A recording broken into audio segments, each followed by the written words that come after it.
Hello, everyone. Welcome to the Kim Jacobs Show. I am so excited. We are going to be having a great discussion with you today, talking about where would we be without our Black women? Yes, everyone should be embracing this show because we know that African American women, women as a whole, have made a major contribution to this society. But today we're going to focus on where would we be without our Black women.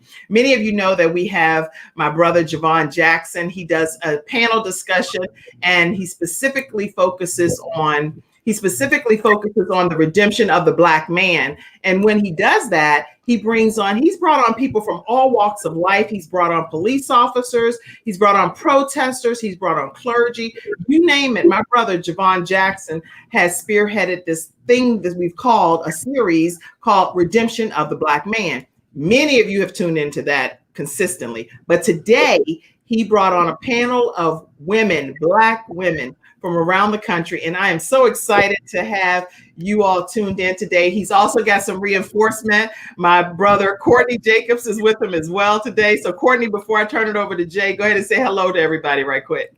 Good morning, everybody. Welcome to the Kim Jacobs Show. Excited to have you here today.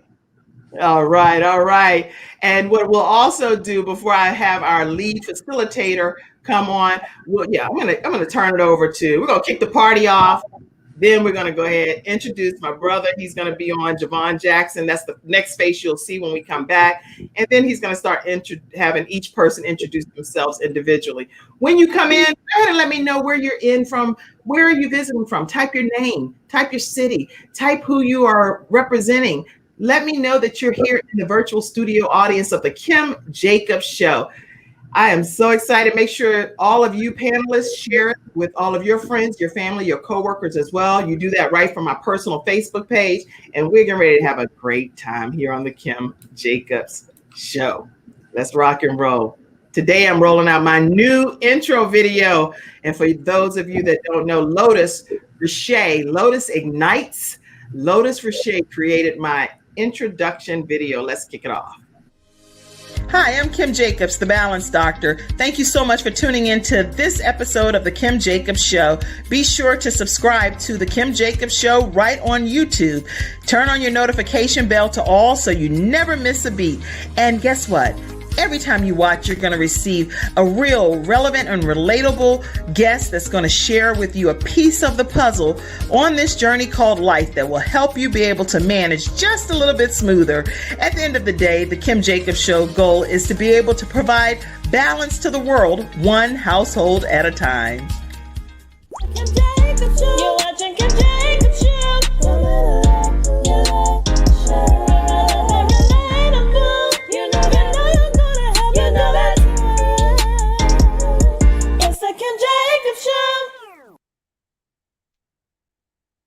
I love that intro. Bravo. Yes. Thank you, Lotus Richer. And now let me turn it over to, and y'all, if y'all like my new intro, say, yes, it's popping. Yes, it's popping. You see all the puzzle pieces coming together? And it's like, I'm trying to make sure we provide some pieces to the puzzle for your life, y'all. All right, Jay, take it away. Okay, greetings, ladies. I'm so excited about this topic today. I have a heavy panel here of powerful women. We have City Councilwoman Tina Vick, none other than representing Newport News, Virginia. And we also have Dr. Melvin here, Elisa Melvin.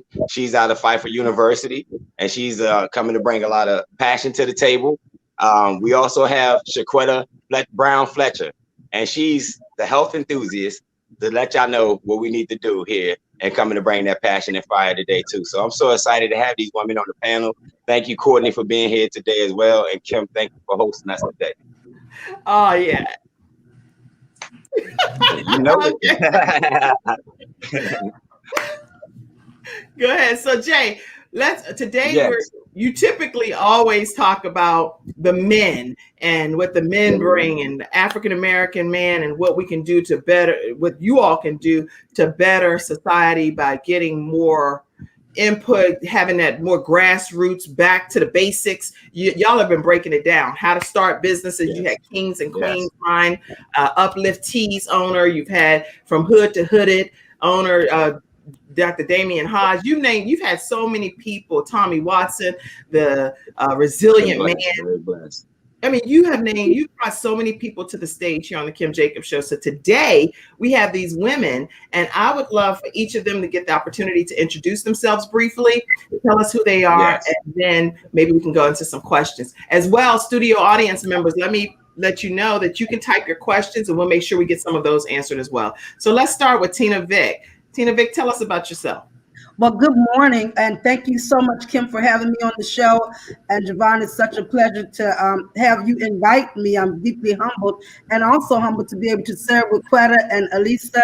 An honor to be able to be on the panel with you ladies. But I am Tina Vick. I'm born and raised in the city of Newport News in Virginia, and I am now serving at my 4th term as the city councilwoman in our great city of Newport News. And so I'm deeply honored for the citizens to just really get out to vote for me and believe in me, based on the fact that I'm born and raised, grew up in public housing and really circled in Newport News, a place where people thought nothing good could come out of it. And so I'm thankful to my God for proving people wrong and going to and getting my bachelor's degree from Virginia Commonwealth University in Richmond, and I studied mass communications. I really wanted to be a news reporter, but having a love for community, a love for empowering people, a love for making people's lives better, particularly as it relates to our communities, has led me to where I am today as the councilwoman, the former vice mayor, but also an author, a real estate broker, and of course, with the last name Vick, the aunt of the most exciting former quarterback NFL, Michael Vick. Yes. We love Michael Vick. And I'm so grateful to have you on today. And your whole family, y'all show each other mad love. That's what I don't know if it's a Newport News thing or what, but y'all show mad love to each other. Yes, we have to in Newport News. We have to. And being so super proud because my sister Brenda, she wasn't the type that was making him go out and just try to get to the NFL, because we were happy in our community.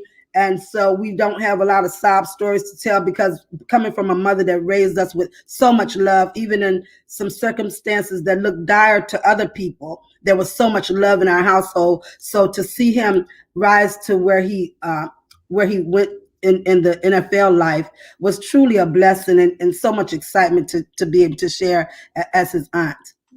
Well, that's good. You're a proud aunt. There are some aunts that are just aunts, and they're like, baby, I love you, but I'm not going to be involved in anything. Then you have aunts like I have. I have aunts that went to every occasion that I participated in growing up all of my life.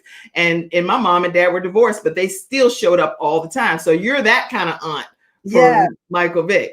You were there all the time. That's important. Yes, I am. Just like your mom, and that's a blessing.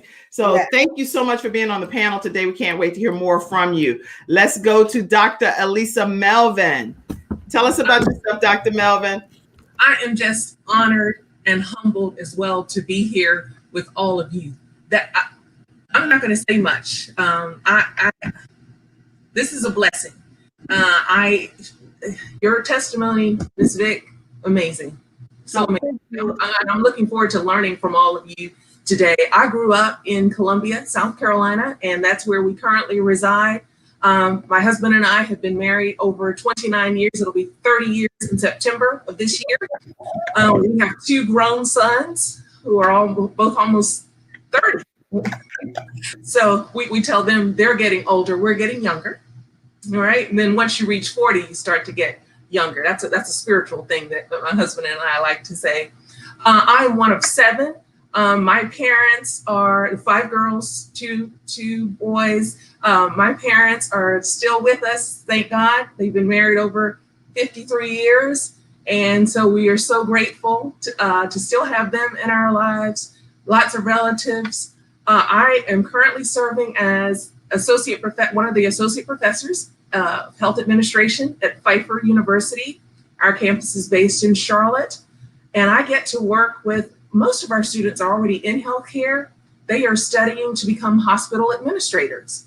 So I thank God for the fact that my background has always been in education. I used to work with high school students especially in the public school system. Just trying to motivate them, still trying to motivate them as often as I can. The pharmaceutical industry, I got to serve with several different companies as a consultant and as an educational consultant.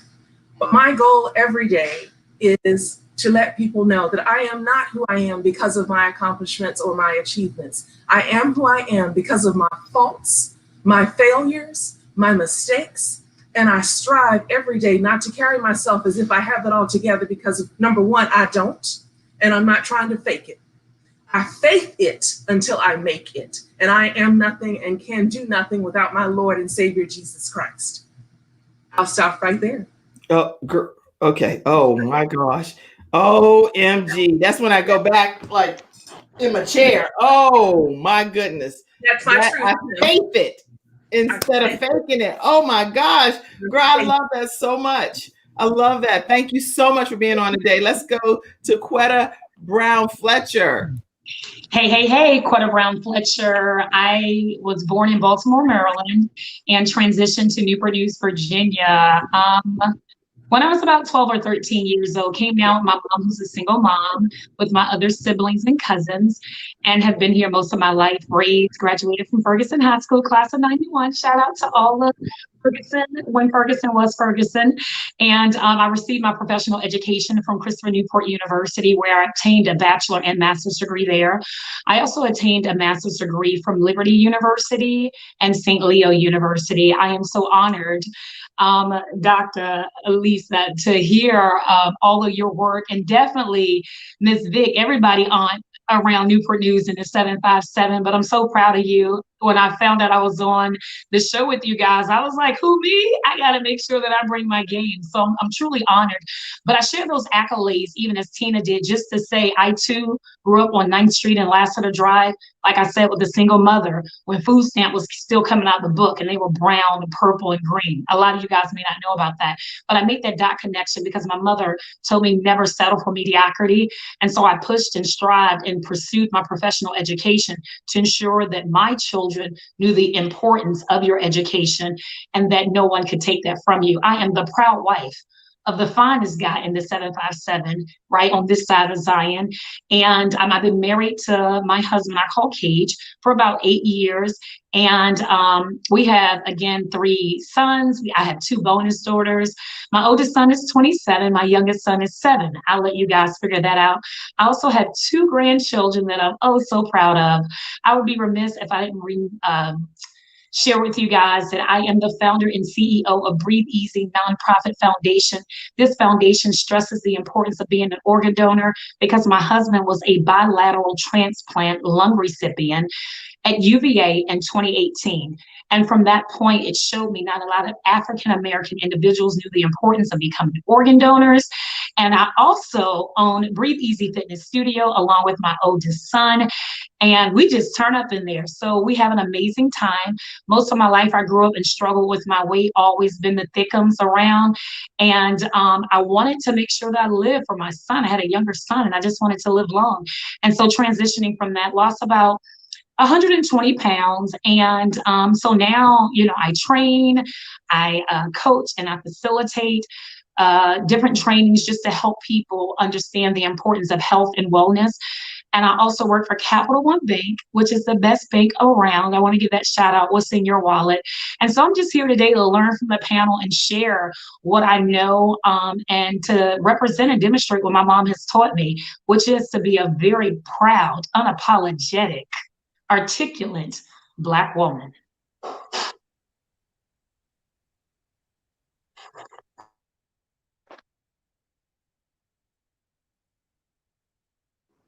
Kim, you're muted. Well, Real good. I faith it. I don't fake it. I thought I was doing better yet. Y'all want to see something even more funnier, I should say. When we come back after a commercial break, I want to start with Snow Legal, Shannon, so I can actually, even though I know we normally do that second, but I want to start with Snow Legal today, only because I didn't get a chance to do something that I wanted to do, and I'm going to do it when a commercial break. Commercial break comes on. So right after this commercial break, you're going to be seeing Javon Jackson, who's going to be taking over some of our discussion and asking some questions for our panelists. I do have two gentlemen on too that I'd like to briefly introduce themselves. Courtney, tell us about yourself real briefly. Yes. No, I guess you could say I'm a forever follower of the Kim Jacobs Show, subscriber. And I'm a wellness professional. I just love the topic.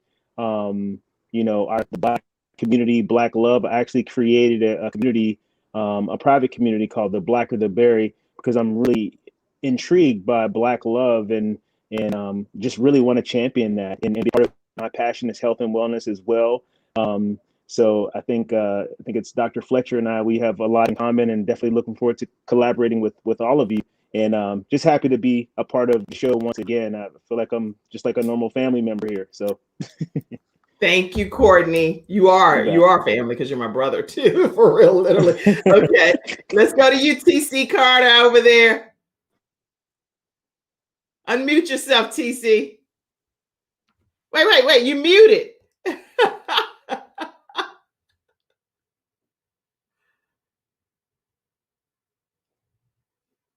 Well, he's gonna unmute himself because TC always got some fire. You know he got plenty to say. Go ahead. He's a two-time. Go ahead, TC.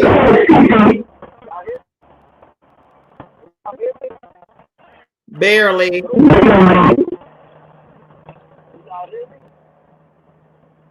y'all hear me? We can hear you. Go ahead.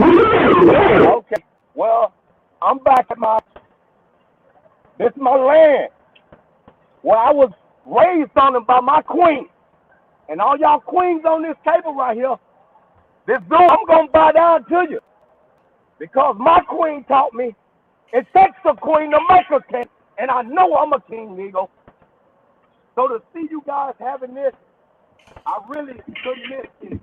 Even though I've been traveling over 15 states, as you can see, I got this corona right here. Because we got this coronavirus that they keep on talking about. But they got to look at it. When that Pittenhead got in office, he talked about building a wall over Mexico, didn't he? Well, I know, because I'm from Florida. That's the biggest cartel in America. They're making so much money. You think they want to take that away? But then all of a sudden, we come up with a coronavirus. I've been drinking them all day. Because guess what? I never broke a bone in my body. Never had surgery. But I had God on my side. And that's all I need. If he could tell me, if I got faith of a mustard seed and tell that mountain to move, that mountain gonna move without no force. My grandma made it plain and simple for me. That told me only 10% of my physical assets I'm going to use. Where you think that other 90 gonna come from, son? Is what you told me. My brain. Spend more time on that. And now that we need our kids more than ever now. Because as an African American man, they're ready to say we less than a man. How is that? Well, I'm 44 years old. Queen. And my queen would not be rolled over their grave. I'm seeing the things that's happening out in this world, and I'm not doing anything about it. You can talk it to that. Let me see your action. But it ain't about me. It's about our babies and our elders. There's two things this America is doing wrong to us. Not taking care of our kids and not taking care of our elders. Look at the coronavirus. How is our loved ones dying without their loved ones around with them? I wouldn't care if my grandma was at her last day, hour, and you talking about I can't see her because of coronavirus? Guess what? You can't cure me no way. My body can run through it. When they don't understand our body is a living, walking, bacteria-infected body. Now, enough of that. I commend all y'all queens on here. I'm tired of seeing y'all crying. I'm tired of seeing you burying your babies when they're supposed to bury you.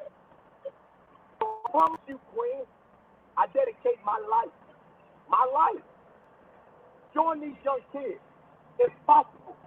Because I had to do it. They told me since 7, two things gonna happen to me. dead or jail.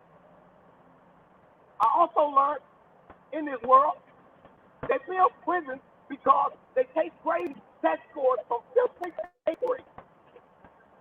And when they see the test scores is not good, oh, those kids not going to college, and fill a prison. Well, you wrong. You know that. So why not help them do more for those kids so they don't go to prison? Build more schools. So at my TC Elite Foundation, I dedicated my life to all our queens that has kids. Well, praise I God. can tell them it's possible. So I can talk all day. But I'm down here You can't talk all day. Wait a minute, now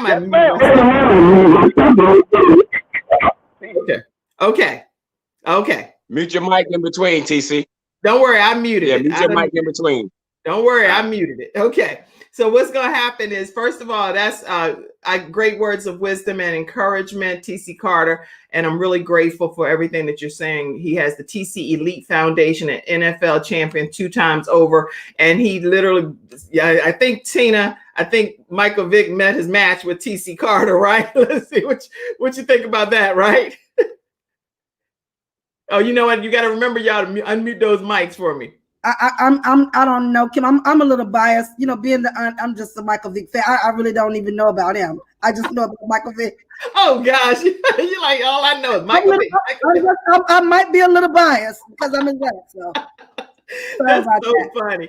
So Javon, right after this commercial break, I want to go ahead and give you the opportunity to start asking questions, because I mean, we've already gone 30 minutes in and heard the intros, and it's some great information and great people here, but I know the studio audience has questions and you do as well. So let me share with you all, one of today's episode sponsors is none other than Snow Legal Group. The Snow Legal Group provides you with legal consultation. Their phone number is 704-358-0026. Again, Snow Legal Group, and it's one of our episode sponsors today. Let me introduce you to their firm.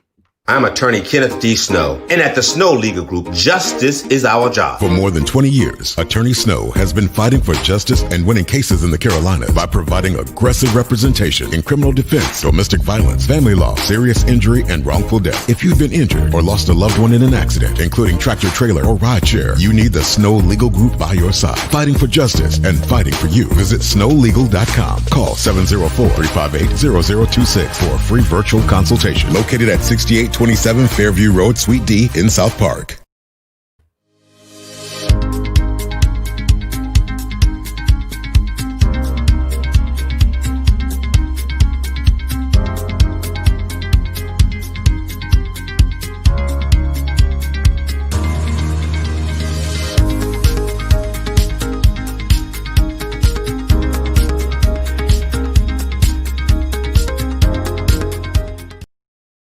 Welcome back to this episode of the Kim Jacobs Show. Javon, go ahead and take it away and ask a few of the questions that we have for our panelists today. Okay. Well, I want to jump right into it today, ladies. It's a heavy topic out here. Like I say, I keep referring to that word heavy because it's a bunch of questions that I want to get into, and hopefully we can get through everything for the audience today. But everything starts with the family relationship. So I just wanted to start the questions off there and basically ask, how do you ladies feel about the current state of Black relationships today? Either one, whichever one of you ladies would like to jump in. Dr. Melvin's ready to answer. Dr. Well, Melvin. I was going to ask Miss Vick if she would start, because I know you see a lot being in your role as a councilwoman. So I thought it'd be nice if you started that, if it's okay. Oh, that's fine, Dr. Elisa. Well, I see the state of the Black family. Even though we do have love in our community, we do have some struggles. And the main thing that I see being the councilwoman, and particularly not just being the councilwoman, being a Black woman councilwoman, and then for my city, the people know where I'm from. They are more open with me to talk about so many of the things that really concern me coming from citizens, is that we do have a lot of work to do to make the ending of the product, our families and our children, better and stronger.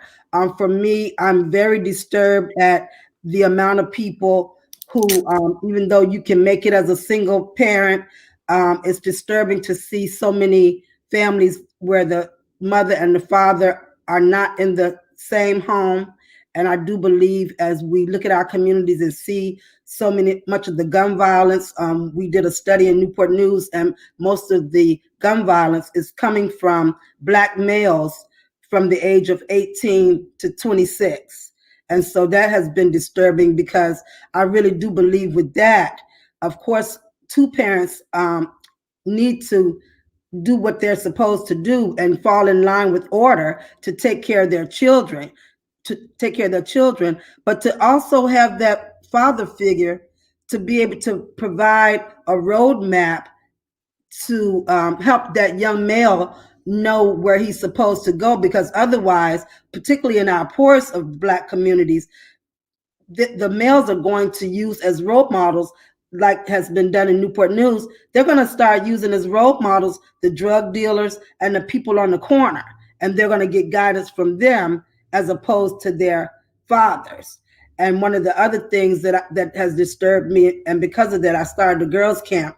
The calls that I have been getting since I've been in office for Black women ages anywhere from 18 to 40 something that cannot manage their lives. Because if you cannot keep a place for you and your children to stay, and you have to call me as the councilwoman, and some women, when I talk to them, they will say, well, when I ask them some of the tough questions, that they don't think, like, why do you keep having so many children by so many different men? What's making you do that? Because really, you can have as many children as you want, but when you have to call me to help manage your life, that means your life has spiraled out of control. And so you need to do something different. So in the Black community, that's what I see the most, that is the most disturbing, that we have to build our family unit, better equip our children for their life's purpose, and better prepare them for more productivity, to be able to know that in life you either got to get a job, start a business, do something. Your life, you're not destined just to walk around on the streets. So that has been the most disturbing thing for me, and to know that we have work to do in those areas. That's outstanding answer. Yeah. Yes, that's the excellent answer, Tina. And what I was gonna say is, if you wanted to jump in and follow up on that with that, Dr. Elisa, because I know that you are the relationship expert as well. So I know that you have some information to add on to that as well. Jay, I didn't tell you I was a relationship expert. See? you got some knowledge with you though, and very good with the credentials as well. Well, thank you again. To God be the glory, Miss Vic. I appreciate what you just said, and what I wasn't minimizing where you will go in this conversation. I just thought, I know that based on your role, being out there and hearing directly from the people, I wanted us to start with you. I too see love in our community, and that blesses me. I see the spiritual elements in our community, and that blesses me. But I am disturbed as well in certain areas that you've already mentioned, as it relates to our schools, because as all of you know, we are now more segregated than ever. We have what we call neighborhood school. So you go where it's closest to you, correct? Or that's where our children attend, and they aren't getting the same where money is concerned from the government at the state level and otherwise. So that has an impact. It also has an impact on us not having the excellent quality of teachers that we need, who will stay. I will tell all of you, in my past, and I feel so blessed to have worked in this small rural community. It was predominantly Black community, and they were still having a Black prom and a white prom. The students didn't like the fact that I wouldn't just sit with the Black teachers. I would walk in the cafeteria and I sat in the middle, because see, that's what I come from. That, you know, we need to all get along.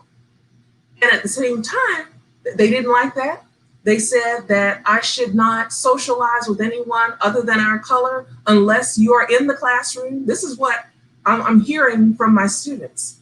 I also heard them say things like, you know, you want us to eat better, but we can't afford to eat better. We're the ones who are preparing our meals after school, and we want to eat what you're talking about. We'll go over to our grocery store and see what we're having to choose from. And I did. Poor quality, where we talk about food deserts, we talk about food insecurity, home insecurity, job insecurity, or it is very, very challenging for the Black race.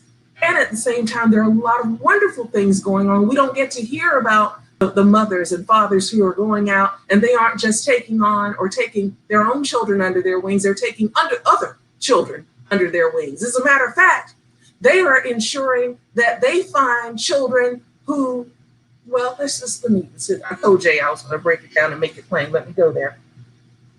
And this is what I challenge my colleagues to do too. It's easy for us to want to help students who are quick learners, they're well behaved, and they already have resources. It's easy for us to love the lovable. What I'm challenging folks to do is, how many of us are loving the unlovable, the ones who aren't as quick to grasp concepts in the classroom? How many of us are helping with the networking of those young people who we know don't have the access to the resources that other children have who may have scholarships? I'm constantly challenging not just them, I'm challenging self where that's concerned. My husband, 7 years ago, I'm giving some examples now, along with two other gentlemen, decided to start what was called Black Alumni Association down at a military college here in South Carolina. They have now grown to 600. Here's what they do. They ensure that on matriculation day, every one of those students has a mentor, somebody that they can call.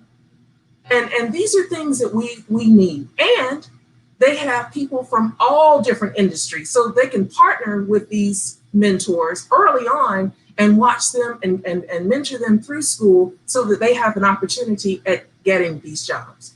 And that's wonderful. And we're also needing to find those who aren't getting to that level. Does that make sense? Or did I say too much?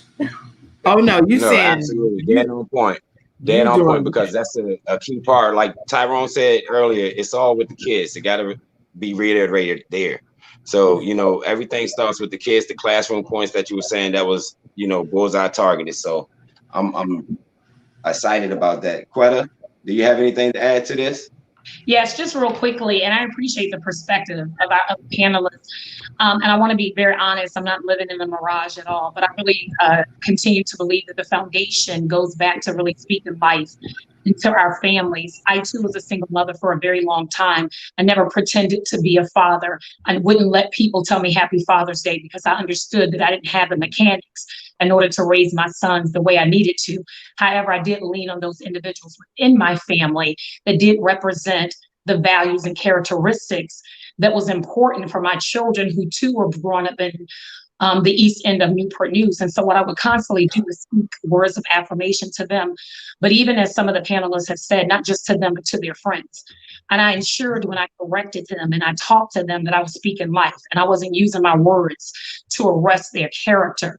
And so when we talk about the state of the family and the nurturing of the woman brings, they call it Mother Nature for a reason. Mm-hmm. Man came from earth for a reason. And it's like a circle. Where does it start? Where does it end? And so my thought and my perspective is there's full of life, because I don't see things necessarily as they are. The news is crazy, right? My children, my son is 27, I have 123. They're opposite in personalities, and therefore their experiences are different. But just the same, when they're pulled over, they're seen as a Black man. And so I continue to let them know, to identify that, let them know, yes, you are a Black man, but you're a representative of the Lord Jesus Christ, and you're also my son. And therefore, I speak a life to you, and I expect you to do this, or I expect you to do that. So I work very hard to make sure that they understand the importance of what it means to be a certain way. If you constantly feed yourself negativity, that's what you're going to receive.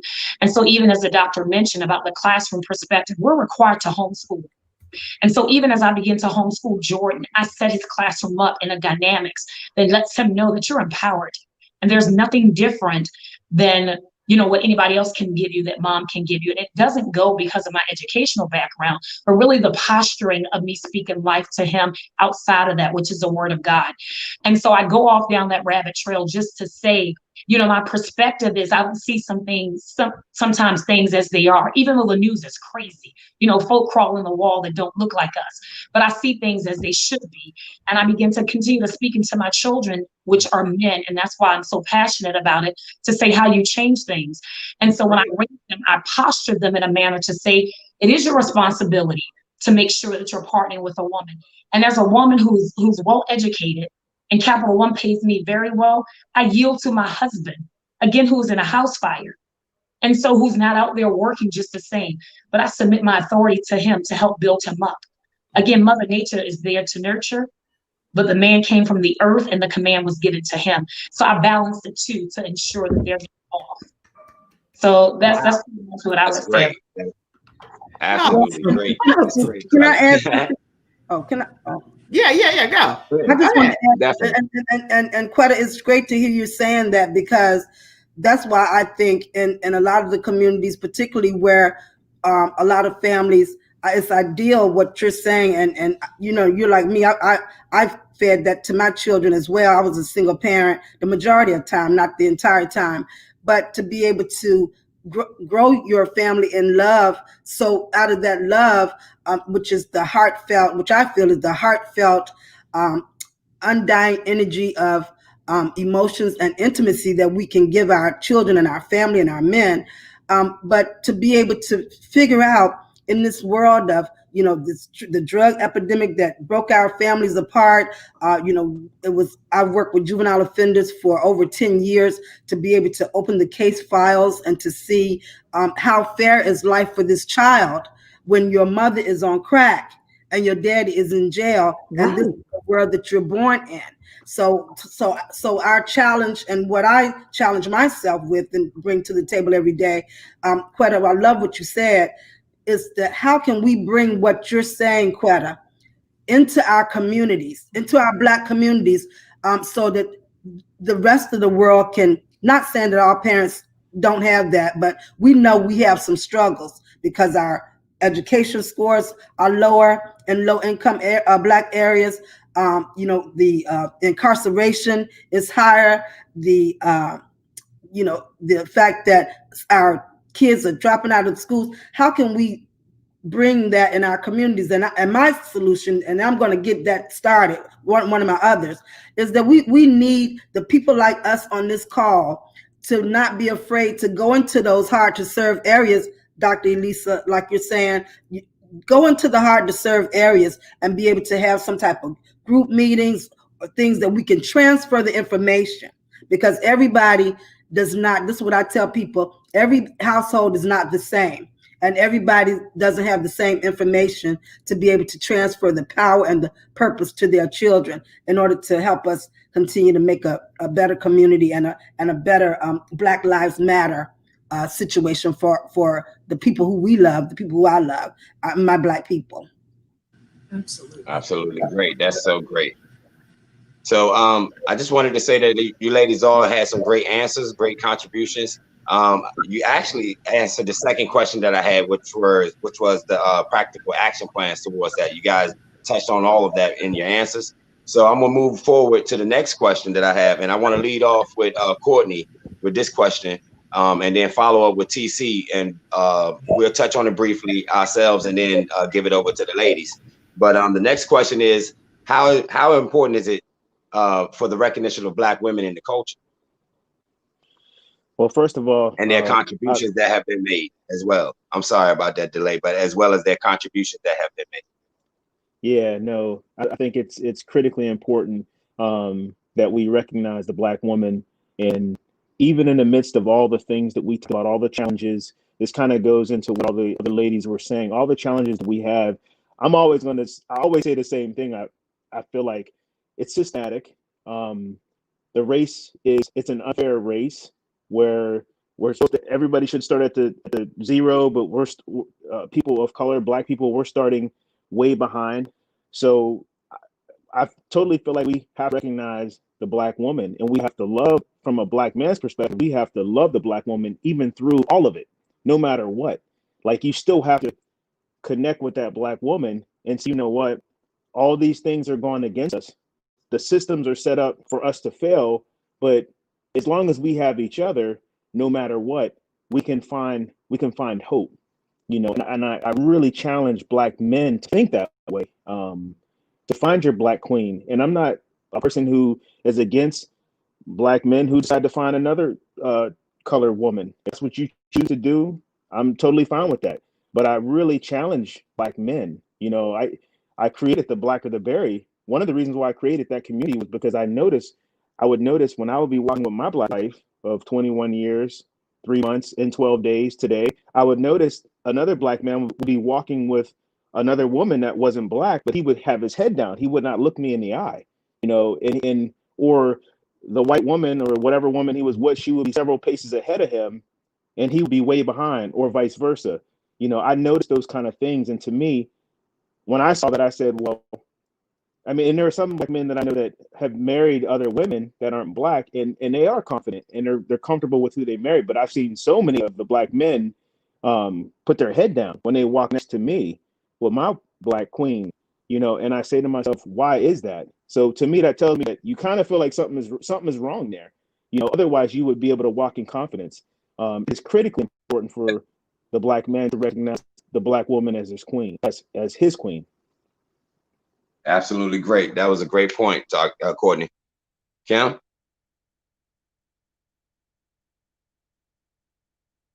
Okay. Well, I just wanted to say and contribute to that. I'm sorry. I cut you off. I'm sorry. No worries. I just wanted to add on to that what Courtney was saying is dead on. You know, as far as the contributions, from a historical standpoint, we do have to be more in tune and recognition that, you know, like we always honored our Black queens and our Black women throughout history. We always upheld them in family. We always upheld family as the standard. So we always have to realize and keep in mind that we have to separate ourselves from the images that have been projected on us since, you know, like the 70s or whatever the case is, as far as the Black family may be. We have to go back to the foundation, regroup, and understand that we have to get back to honoring our women first by stop disrespecting them out of their names or whatever the case may be. The music is crazy right now for the younger generation, so they're already bred with like disrespect. They're bred with you know, nonchalant, carefree attitudes. So we have to go back and recollect that foundation and start there. And everything that we're talking about is always basically just with the healing of the babies. Tyrone, Tina, everybody, Dr. Elisa, we all saying the same things. Quetta, all saying the same things as far as it's the foundation of the family. So that's where we have to take it back to moving forward, so that we'll be able to actually have better treatment towards our women in the culture. Like Courtney said, that we'll be proud to be with Black women and have Black love. So, you know, a lot of men have been shameful, and I've seen the same thing, the same sentiment as well when I walk past guys, especially me going to school in Minnesota. You know, so it's big out there that, you know, it's a lot of interracial relationships, but it's just the fact that, you know, we have to get back to our foundations again, like I said, and learn how to re-honor or redefine our definition of Black women, Black love. And that's, you know, just I wanted to contribute to that. So excellent. Thank you so much, Javon. And thank you so much, panelists so far. I want to take a moment to just go to some of our studio audience comments and questions and get some of their input as well. A lot of you are chiming in today, and I'm grateful for your participation. Let's see. Linda Poplin says, oh, I'm so excited about today's show. She said, I'm so excited. Okay. I am only one dance and song along. Oh, she said, am I the only one to dance and sing along to the Kim Jacobs show? Catchy. Oh, all right. All right. Thank you so much. Andrew Roberts says, hello, hello. Linda said, I'm here. Andrew's in from Charlotte, North Carolina. Wow. Okay, let's see. Sean said, hey fam, Black women have led us out of slavery and into the most diverse administrations in the history of this country. Sean Braxton in Atlanta, Georgia said that. And any of you that may want to chime in on any of this, just unmute your mics and say a comment or something to the studio audience. I love this intro, bravo. Yes, okay. Hey, Tina. Hey, Dr. Melvin. Good morning, my mama said from 757. I am representing Newport News, Virginia. Yes, she is. Yes, Newport News, Virginia. Go homies. Andrew Roberts is from Newport News as well. And I didn't even know that, because again, I don't know everybody that's on the show. So I didn't even have a clue that all of you were from the Newport News, Virginia area. I'm like, 757 is in the house. I should have known. We're representing. I should have known. And let me put it in this view for everybody that would, in case you want to answer any questions or anything. Okay, let's see. Amen, Tina Vic, amen. My mom typed amen a whole bunch. She got the Holy Spirit at this point. She says she was reared in 757 12th Street, down the street from 9th Street. Courtney, my mom said, hey, Courtney. And today's episode sponsor, okay, let's go to some more studio audience. TC is speaking truth about those queens, is what my mom said. And Facebook user said, hey, I agree. Too many Black people live like a video. It's not a rap video. Wow, good point. Everything that's being said is just incredible. Let's see. Another user said, I also think we glorify unprotected and gracious sex. No one is chaste anymore, and that has an impact on our children. Yeah, everybody's shaking their heads to what you're saying. Go ahead if you want to say something.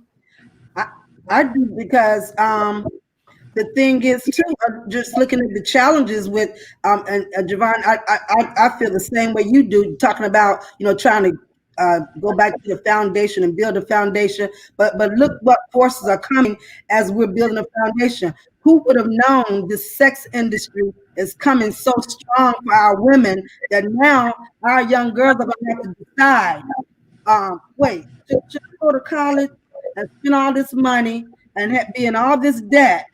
Or should I just go over here and swing on a pole and, do all that little stripping stuff and the dancing? It's big money in cities like Atlanta and Miami for these girls. You keep your body right. You do that. So, where are we going to stand on that? How can you say, look here, baby, you know what? Go ahead and go to college. You might be in a lot of debt, but you'll get a job. Then we see what's going on with the Trump administration, that we have not always been the people on the receiving end of being able to manifest our degrees in the jobs that are in America. And so, it's going to be a tough road to keep following as we see the young Black women rappers who are making, as the young folks say, making that paper. And they're chasing that paper and they're able to live a luxurious life. And life is so different. So those are all the things that we're going to be faced with as we're trying to continue to hold the foundation. That's good. That's really good. Yeah, and it's all an illusion, though. That's the thing about it. It's like that perception is all an illusion because behind that is the PTSD, the anxiety, the separation of the culture, basically. The foundations are coming off the hinges because of that image right there alone. And that's a great point, because Tina, I wanted that to lead into my next question, which is very, very briefly, if we could just take a couple of minutes and touch on the feelings. What are you guys' feelings on the current state of America? Quetta? I already know you got a lot to say, Tina. I already know you're ready for this one. Listen, in God we trust. Anytime we put God anywhere than head and in the front of things, there's going to be a misappropriation of the order, period. And so, yes, it's represented on our dollar, but I always, I paused and I was like, okay, I call God JC, Jesus Christ, like JC. Literally, we're celebrating Black Lives Matters, and we got folk, climbing a building like they climbing a wall. But if we had called something else, right? So I say that to say, the state of America is what it is, unless, and I say this very boldly and unapologetically, unless we put this country in the right order, which is in God we trust, and we go in these courthouses, we're raising our right hand to God. And at one time there was a Bible. But as long as we continue to compromise those things that have kept us, even as Black families, which is going to church, celebrating Christ, celebrating God, having that foundation spiritually, whatever, dynamics that can be, America, it is what it is. I don't see us, again, positively going in the direction we need to be, because we're just not in order as it relates to the foundation that really has, made us who we are. And again, I would be remiss if I didn't give that credit to God. And I believe God is the foundation of order. And so I'll pass it on to the other panelists in case they have something to add. Either one of you ladies want to jump in? Courtney? Anybody want to chime in? Yeah, I saw Tina wanting to say something. Well, yeah, I just wanted to say that the words that come to me is chaos, disheartening, very disheartening. And the disheartening for me comes from just seeing the world, not just with the things that are in Washington, but whatever the actress's name, the actresses that paid for their children, their daughters to be accepted to a college. Right, to it's a scandal with yeah, they were able to pay. And I'm telling you, that thing really had me in a terrible state of just being able to be in here where I would think I'm crazy talking to the TV, because to just think that the years that I spent from 8th grade, I had gotten a catalog from then what was called Hampton Institute, because I was a first generation college student to actually go away.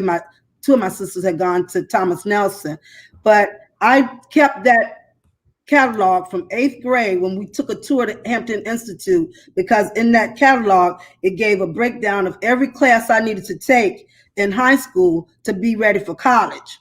And so I studied so hard, made so many commitments to not do this and not do that, to make sure I was on task. So for me, the disheartenment was to see that I know there are other people like me, that we've studied so hard to be able to get in a university or college, and to see that other people, the privileged, are paying and their children are not even qualified. Are you kidding me? I just could not believe that we're in a country that allows that. And even though that university was caught, imagine how much that goes on, because at some point, if somebody's doing it, somewhere there's been a transferring of information that is part of their norm. Here, let's go to another studio audience. I want to make sure that we get a few more questions in here, because people are really chiming in heavily on this discussion today. So one thing that someone says is the class is a ground zero, and it's one of the reasons why so many Black people, which means leave the hood when they get $1. People don't want their kids to struggle if they can pay for less of a struggle. Anybody want to chime in on that? I still think. I was just gonna say real briefly. Sometimes you get what you pay for too, as well. So if you want to take the shortcuts and the shorter route, then when you get the quick, when it escapes you quickly, then you'll understand why people take time to build and build from a mustard seed, like Tyrone said earlier, all the way to that tree. You'll understand that that it takes time to actually build what you're passionate about, your business, the type of life that you're trying to do, and you'll be patient with that instead of just looking for the fast dollar, fast turnaround. There's no lottery winner here. Right. We got to build this. We got to do it again. Right. We have to redo it. And Javon, with that too, The thing you have to remember, I built my house. My house is in the poorest part of the community, income-wise, not spiritual-wise, income-wise, in my city. And I did that for a purpose, because at some point, as we build each other, we can't keep having that same thinking. And I know everybody wants their family in a better place, a bigger house. But think about building in our hood to make it better. My house to make my community. And Tina, not to cut you off, sorry to cut you off, but she's dead on what she's saying, because I'm telling you, every time I come home to Newport News, Virginia, I'm driving past your house, whatever guests I have, if I'm with my lady, if I'm with my peoples, and we coming to Newport News, I'm letting them know, hey, like, look, this is where our city council, future mayor, lives right here. And like you said, that's very important, because a lot of people leave for the better life, and we have to stop doing it. Right, yeah, we have to stop doing that. Because what happens when you do that is a lot of things that happen to our community when we do that. First of all, we give the message that white is right and something is wrong with Black neighborhoods. Secondly, we give the message that we see that other people don't want to come invest. People with money don't want to. We're not the top people on the list when it comes to money and investment, Black neighborhoods. So we've got to do it. And number three, it makes me feel so good when I'm out doing work in my yard or cleaning my car, to be able to have young girls and guys come past and say, hey, Ms. Vick, did Michael Vick build your house? I said, no, I went to college. I have a job. I built my house here, because I want to be here to be an example for children, to let people know that we have to build up our communities. And that really, when people really get it, then we get mad when other non-Black people come and build, and then the prices go up, and we want to say gentrification, but we should have stayed here. We should have stayed here to make sure our communities are good. That's great feedback that you're giving. Oh, go ahead, Dr. Melvin. I was just going to say, that's one of the things I appreciated about my parents. They said, it's not about the size of your house. Whatever you're blessed with, take care of it. Apply paint your house. Don't just clean up in front of your yard. We would clean up, not just next door, we go all the way up the street.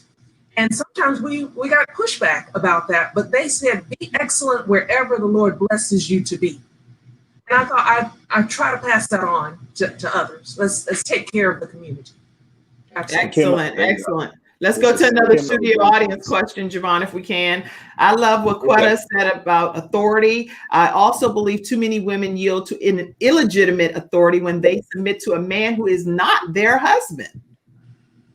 So that's an audience member's viewpoint. Let's see.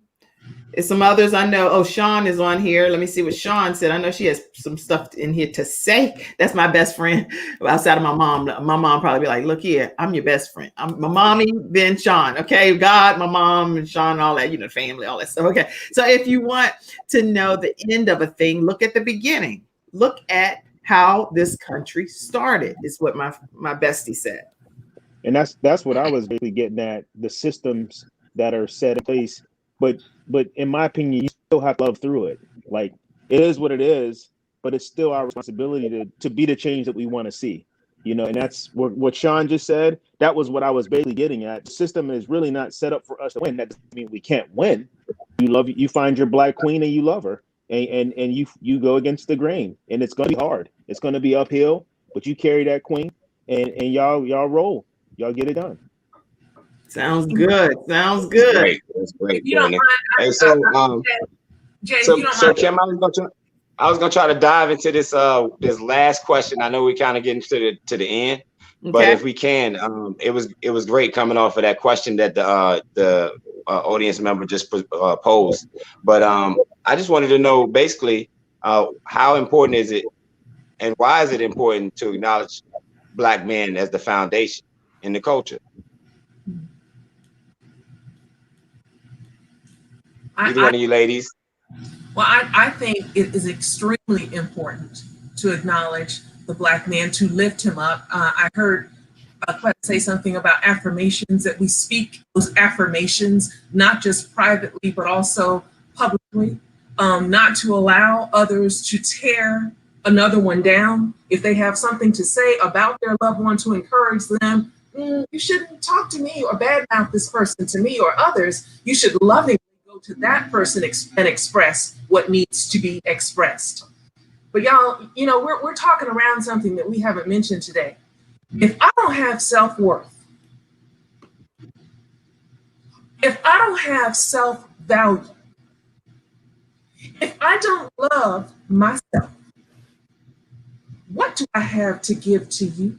That's right. Black man, black woman, person, who I have nothing to give. We have got to get to the root cause of these issues. We've talked all the way around this thing.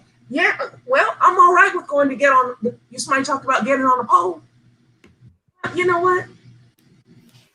Where did that come from?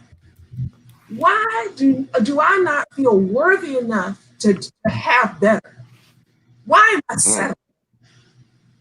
See, there are a whole lot, and I'm about to go someplace where it's uncomfortable. Excuse me, I'm wearing braces for me to go where I'm about to go, but I have to speak it. See, there was a time in my life when I didn't have self-worth.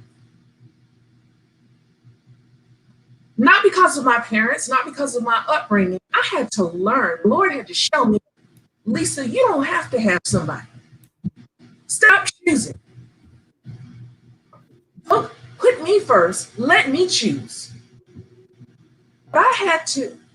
I didn't have enough what I needed to give to someone else until I knew what to give. I had to learn to love Lisa before I could learn to love anyone else. And that's another reason why I don't get upset with, no, I don't do well with arrogance, elitism, and all that. But I've gotten to where I feel sorry for folk who mistreat others, because I know based on what they say and the way they behave, they're showing me what's in their heart. So I pray for them. I lift them up, and any opportunity I can, I try to encourage them, but I know what that looks like. And I'm so thankful that years ago, the Lord showed me, you have to learn to love yourself and stop expecting somebody else to love you when you know good and well they don't know how to love themselves. I mean, we're going to be realistic. Go ahead and get to the root cause. That's super real. I mean, that's where it begins at, for real. It has to be and to also realize and recognize that when we have our cave moments, because all of us have issues, okay? Stop being about the comparative and work on your own personal narrative. That's right. Social media has something to do with that. I know I'm not on it, but I read enough and I know we need to stop being about the comparative. How can I be content if I'm always worried about what you have? That's right. Preach. Hey, Lisa, you just said a mouthful over there. I want to say one quick thing too, if you don't mind, because of you're going into a different spin, which I love it. But the thing that I also want to add to what you were just saying, or just say my own point, is not add to what you're saying, is that there are people that are, especially women, we're waiting for someone that we know has done us like so dirty, and they've done us such a disservice and a dishonor, and we're waiting for them to set the record straight and clear up and clarify and get the thing in order that they've done, but they may not even be capable of doing that thing. So here we're sitting here waiting for someone to do something to make it better for us and as women, and we're like, okay, well, you know, maybe they're gonna course correct, maybe they're gonna get this thing right, maybe they're gonna do the right thing. Well, they weren't capable in that regard of being able to set you free from something that they put you in bondage of, because maybe they had some childhood issues, maybe they had some stuff growing up, who knows what the reason is. I don't have a clue, but I can tell you what, that's between them and God.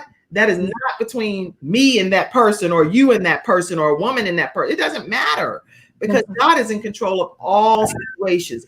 Because I can only speak for myself. I go to great measures to beg and to plead. And I've done this my whole life. And it doesn't matter what relationships I'm in, especially if it's an African-American friend or lover, friend, somebody that I'm really, really passionate about and don't want to see the relationship break or anything. I'll be like, oh my gosh, come on. Get this together. Don't you see the end? Don't you see the writing on the wall? The devil's a liar. I rebuke him. We're gonna walk in unity. I'm in preaching with ha. Oh, you know what? And it's him. Slap yourself Each of us have to work out our own soul salvation with fear and trembling. It is not my responsibility to make somebody else do the right thing. I can only do what God has gifted me to do. And as for me and my house, I will serve the Lord and I'll do what God wants me to do. But I cannot hold somebody else accountable and make anybody else do anything. And as an African-American people, I think that if we can grab hold of that concept too, it'll make a difference in how we walk this thing called life. Absolutely. Absolutely. Well, and the end of my story where that was concerned was, again, because I just told you, I know what it's like not to have that self-worth. And I committed and I can't tell other people what to do, y'all. I'm just speaking about Lisa, okay? Because I told you, Jay, I'm not a relationship expert. I'm just going to talk about where I had to get.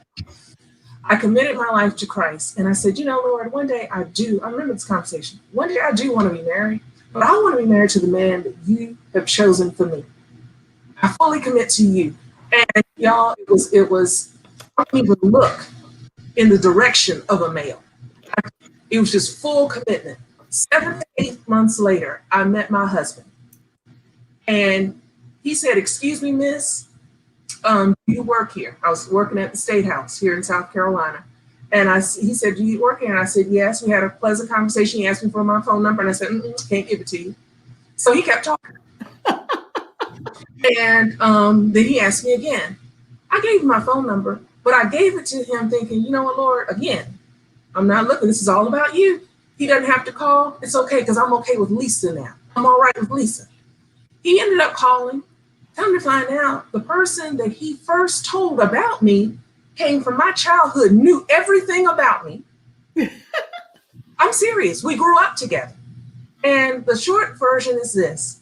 He wanted to meet me somewhere. I said, no, if you want to meet with me, and I wasn't ugly, but I said, if you want to meet me, you'll have to come to my daddy's house. And we sit in my daddy's living room with the door open, and I'll be happy to talk with you. And it was a 2-year courtship because there's a difference. Oh, you know this, between dating and courting. Dating, everybody's put in there. You know there's a difference. Where courting is concerned, there's accountability. And we hadn't even talked about that term. We had 2 years of accountability. And that was 31 years ago. And I've told you how long we've been married. And again, to God be the glory. But I don't have to talk about anybody else. I can just look at my own stuff. That's right. What to tell. There's so much more to tell. If we all focus on our own lives, we can offer the world so much more instead of necessarily trying to fix everybody else. Just say, what is your role? What is your responsibility? What role can you play to make this a better situation? I don't have to hurt anybody else in life. I don't care what anybody's ever done to me. I love God's people. I love people. So I'm not going to go out of my way to tear any other human being down, because I think that's ungodly. That's really what I believe it is. But I do think it's a waste of time. But I do think, and this is my councilwoman role, I do think that sometimes we have to be careful that we're not mixing giving people information to help them make the best decisions and empower as judging. Because I know, I do a girls' camp every year. Some of the things I say to some people, they come in and listen to it and they think I'm being judgmental. But no, if you have to get the calls and hear women crying and they have 4 and 5 children somewhere, you don't know where, but it's up to you. I feel that it's up to me to be able to say, I got to get this family in a safe place. I got to get them connected to some resources. So my thinking as the councilwoman is on a larger scale. I can't just keep thinking about me. I got to think about, how do I get people and resources to be able to empower people, some people who never think, Dr. Lisa, like the places that you were, some places that I was, but I had a loving mother. Some people, they don't have anybody. They don't even know about God. So we still, in my opinion, Kim, we cannot sit and rest on our laurels. And to go back to what you're saying, Javon, I mean, we got to get out, but also empowering the Black man. I do believe in order. I believe that the man is the head. Yes. And I believe, just like any good leader, that if you are a good head and God-fearing man, you're not going to try to oust your smart, beautiful Black queen. Anybody who's smart is going to listen to good counsel. That's right. So Absolutely That's right. that's, Absolutely that's part of the king, and why I respect the black male, even in meetings and things like that. Well, I got some that I got to work on, because if you talk any kind of way to me, you're gonna get some talk any kind of way to you back. So I got to work on that. That's the 757 in you, girl. I'm about to say that's that Newport News in you. Yeah, I got to tell the truth and shame the devil. But so I'm with you on that. And Courtney, I just really ultimately believe that even I'm not married, but whatever man that chooses me, I do want to be able to know that I might have a big job outside, but when we get home, I want to be like that lady on Coming to America. Whatever it is you like. Whatever it is you like. You like, my pleasure, my pleasure. Sean Hall said that the man is the head of his house, meaning his wife. We're going to bring this to closure and probably in the next 5 minutes, y'all. I went a little bit over because it was such a good discussion, but the man is the head of his house, meaning his wife, not all women. Don't try. That's a great point, Sean. Great point. And let me touch on that coming as a black man today. And I want to speak on this because we are at a crossroads right now with our mind frame. We have a lot of what they call simps out here, these simple men, or these men with these type of traditional mind frames that you have my dinner cooked. There's nothing wrong with that if that's the role that's provided in the household. But it's just like to be like authoritative over that then it becomes a problem. So we have the younger generation that's growing up with like a complete lack of care and no respect for women at all, not even for themselves. Okay, so we have two different scales. And then, you have people that's aware, such as myself, Courtney. Let's big us up, these brothers that's on the panel today. But and the other brothers that's out here that's aware of these type things, that's trying to make the transition. We do cook. We take care of our homes. We're doing our best with our kids. We are providing for our kids and providing education, things that are non-monetary that will be invaluable for life. So with that being said, it's just like really, where do the rubber meet the road for the older generation? Where, as far as compared to the younger generation, where do we get back to kind of merge things in the middle to where it's an actual a happy medium? And like Sean said, that men can actually start holding their heads back up. We can build back up our courage. We can start following God again, in whatever dynamic that the man present that in the home, and allow our women to feel comfortable with us leading again. Really good comments, Jay. Really great comments. Sean said Black women have not always been upheld and supported. That's not true, sadly. No one supported Shirley Chisholm. Black women hold down everyone and she gets little support. So just a lot of different comments have come in, lots of comments. So if you all would be kind enough as the panel to go back and look on my Facebook page and see all of the comments that people have typed, and maybe, take a moment and just answer some of them if it pertains to you. I know that Sean asked specifically if she could collaborate with you, Tina Vic, and she's my best friend, so I know what she's capable of. She is the founder of All Roads Education.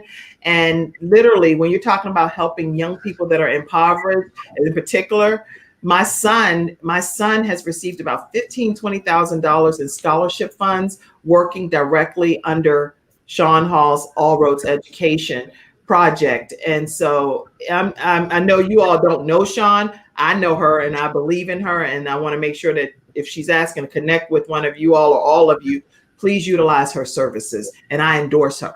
Okay, Sean Hall from All Roads Education is my friend. One of today's episode sponsors is also SheBuildsWebs.com. SheBuildsWebs.com thinks way out of the box, y'all. So you want to definitely check out SheBuildsWebs.com. She's a proud member of the Charlotte-Mecklenburg Black Chamber of Commerce, and her phone number is 980-533-1077. Again, 980 for my podcast listeners, 980-533-1077. And another final episode sponsor. I may have already put that up, but let me just make sure I grab it. Any closing comments? Each of you, Javon, spearhead the closing comments. Ladies, well, I want to go ahead and say that the whole panel, everything that you ladies contributed to today was like on fire, on point. I was so excited about it coming into. I didn't know what we was gonna actually get. So you ladies did your thing, and I would like to go ahead and put the invitation out there for a second show if you ladies are willing to come back and follow up on some of these questions. Yeah, we actually right. had to do that. Well, We had to do that with the men. We had he brought a great panel of men on, people that have matriculated to great heights and their success is tremendous, but he brought them back and did some nuts and bolts type of thing, some how-to, and each of the business owners broke it down even more. So I'm excited to hear you ask that, Javon, and I'm glad to see a yes. So we'll have a part two. Yes. Everybody, Thank you. everybody We got you locked in right here two. on the Kim Jacobs Show. Everybody that wants to see a part 2 of this show, type in part 2, please, part 2. If you don't type in part 2, I don't know if we're gonna bring everybody back because it don't even mean like it impacted you or anything, right, Jay? Right. Yeah. They must not be feeling it if they don't type part 2 in. And while we're here, don't forget to like, subscribe, share the Kim Jacobs Show. Make sure that you're getting it out to everyone. I saw somebody up here from the Philippines. I was like, okay, we international. We going across seas, baby. So make sure you keep liking, sharing, and subscribing to the Kim Jacobs Show. It's real, relatable, and hey, Kim, you keep doing your thing. I love it. I love you, Jay. I appreciate you. Anybody else have any more closing comments? I just want to say again, thank you for the opportunity. Again, as I look at the panelists, I was like, okay, God, you lined me up with some powerful women and an opportunity to speak on. I saw those questions. I was like, oh, Jay, these heavy right here. But I appreciate it because it challenges us to kind of really think outside the box. And then even with all of our professional credentials, to be grounded enough to say, hey, we just like you. We know what you experience. We have hard times as well. We've had some opportunities around self-worth and all those different things just lets people know that they can. And while we can't save the world, we can impact one person at a time. And the law of multiplicity is awesome. So again, I'm honored and privileged to be here. I can't wait until the second time. It's almost like I'm watching you guys and learning along with the audience, the virtual audience. So again, thank you, Kim. And I look forward to spending some future time with you ladies. I'm excited. And same for me. Thank you, Kim and Quetta. I see you, but in the neighborhood. But it's great to be on the panel with you, Dr. Elisa. It's been an honor, a complete honor. Javon and Courtney, this has been wonderful. And what I believe is the seriousness of the conversations is one of the questions asked. How do we do some healing? The healing can only come with conversations, and we bring to the table all of the issues and then prioritize them as to how we can tackle them. And some of the things, it's like a big elephant, but you can chip away is the word I'm looking for. Chip away at each problem bit by bit. And so I just believe that we have enough love in our community and examples such as all of you to be able to build a better Black America. I certainly agree. I have learned so much from all of you. I am humbled and honored to be here with all of you. Thank you so much. I can't wait. I'm looking forward to next time. And I like that word about submitting the man, and with the man being the head, as well as them submitting to each other. I'd like for us to get into that too, because that level of respect is key. Yeah. Respect to start in the home, right? Yes. I love everything that you guys are saying, and this is incredible. Courtney, you want to say something too? Courtney, you're owner of Courtney Wellness Companion. If you haven't downloaded his app or become a part of his community, make sure you do so. He's also one of my fitness and wellness experts that come on every Friday, and he shares health and wellness tips. He's lost over 90 pounds and kept it off without any surgery. He's my brother, and I'm glad that he's a part of today's discussion. Go ahead, Courtney. Just wanted to thank you, Jay, for this redemption of the Black man and also the Black woman, Kim, for having this platform. Definitely subscribe to the Kim Jacobs Show. All the ladies that I just got a chance to meet, I already sent you guys friend requests. I'd love to collaborate and integrate and synergize with you. I think what you're doing is wonderful, and we just keep this momentum going, and it's exciting to be a part of it. I am a wellness guy. I'm having a tangerine. This is actually my first meal, so make sure that you put something healthy in your body, and then you'll have a smile like Lisa has right there. Look at that smile she has. That's a healthy smile right there. You know, and that's what we want to have. Kim, look at all these healthy smiles. Look at Jay, look at this. We're a bunch of healthy people up in here. This is awesome. Awesome. Okay, so I think we've covered a whole lot of information today. I do want to let you all know too that Dr. Shantae was my third sponsor today, and I definitely don't want to close out without letting you know that she is the author of Black Angels Among Us. She teaches generational wealth in the African American community. She said that, listen, there is nobody that's coming to save you. If you want to become a Black Angel investor, if you have at least $500, you can start investing in your own community. She has a book that she's written called Black Angels Among Us. She's writing her second book. She's a proud member of the Charlotte-Mecklenburg Black Chamber of Commerce.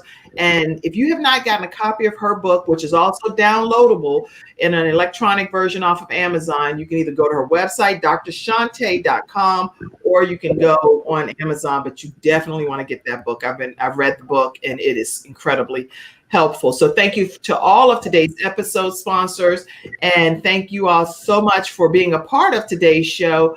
I don't know if you typed part 2. If I don't see you type part 2, I ain't even gonna tag you when it's time.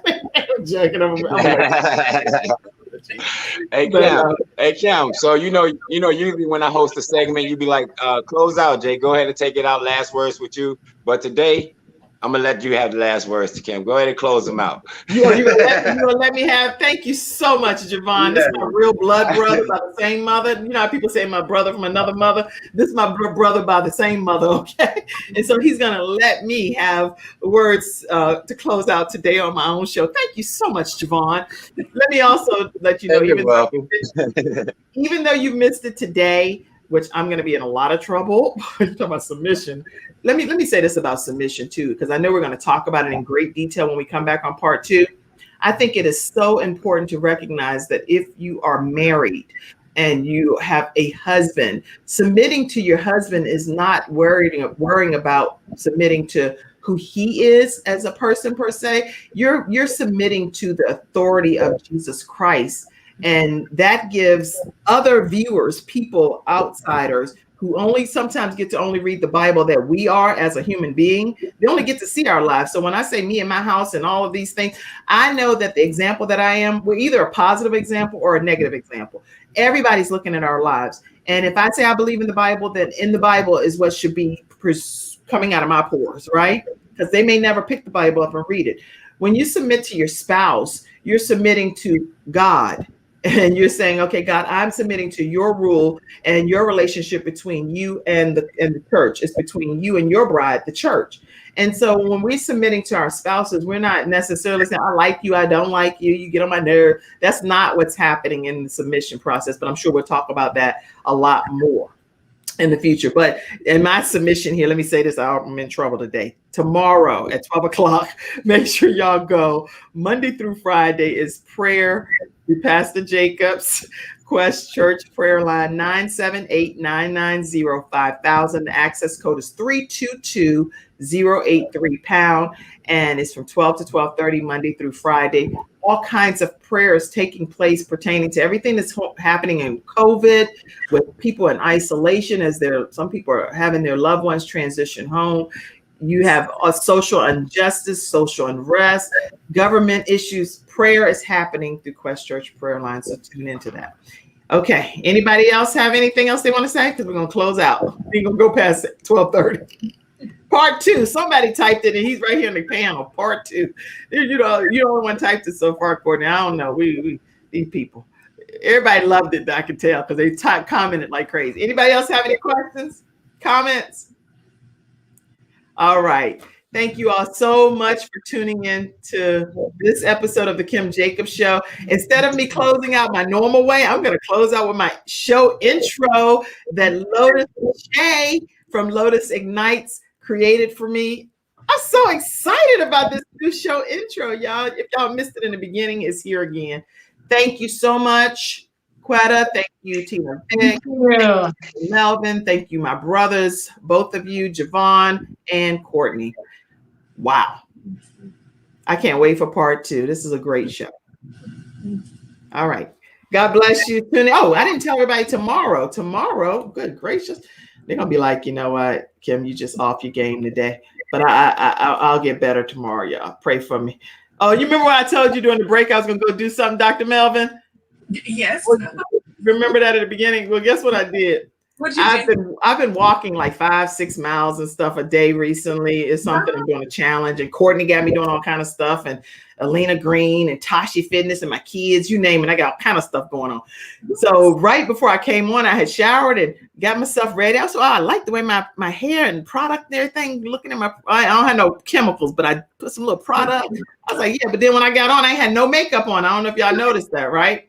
I just had my lipstick, but I was like, oh my gosh, I have to faith it until I make it or whatever. So during the break, I was like, I put this little, right when one of the commercials, I started putting stuff on my eyes and everything.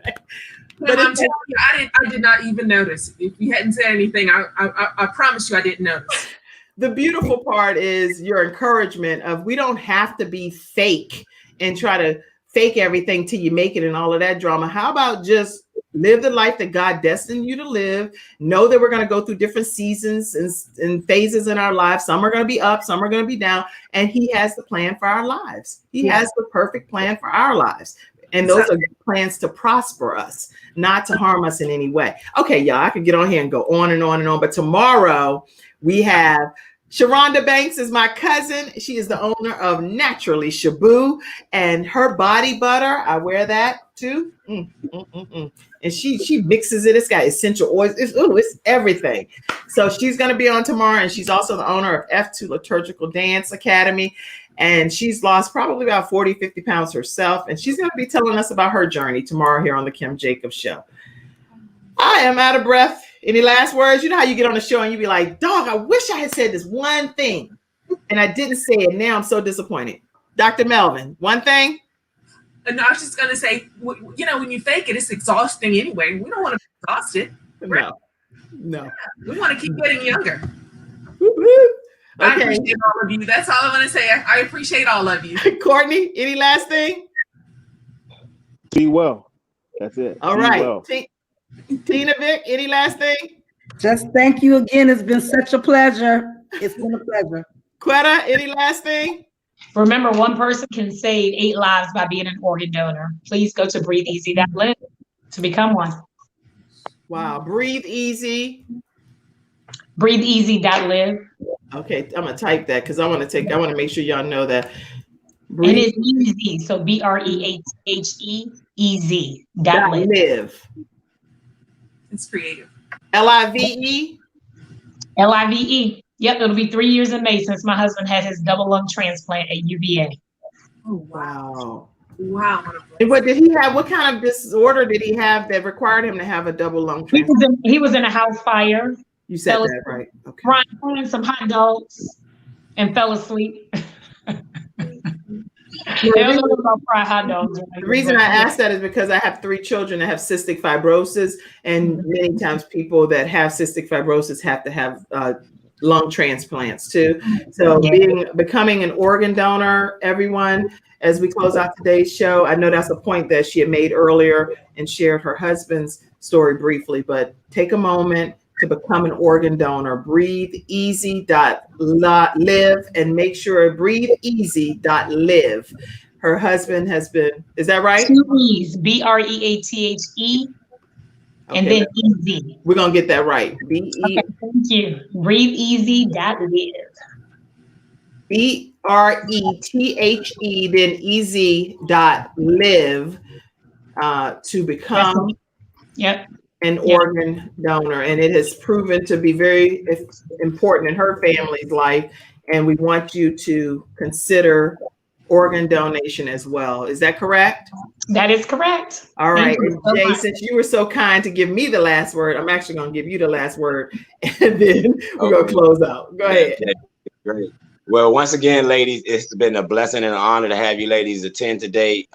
Tina, I can't express enough of you blew my mind with your answers and everything. I truly appreciate you coming on today.